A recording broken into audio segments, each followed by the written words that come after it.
Okay, filling the pressure washer, the buffer tank for the pressure washer. So we took the hose reel, took the hose off the hose reel, connected it to the customer's spigot, and then we took that hose, and on this truck, this is the fill hose. So we pulled it out, connected the hose to the fill hose, and then turned the water on. The tank is going to fill up. This one's a 55-gallon tank. It's going to fill up all the way until there's a float valve. A float valve is where once the water level gets to a certain point, the water then stops flowing. So basically, it's just a valve that shuts off the inlet hose.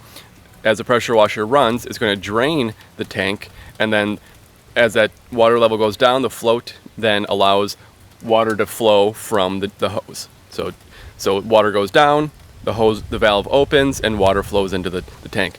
We always want a constant supply of water to continue to fill this, because that tank is what supplies the pressure washer with water. If water is not running, if water is not available while the pressure washer is running, the pump will overheat and burn the seals, causing thousands of dollars in repairs, plus causing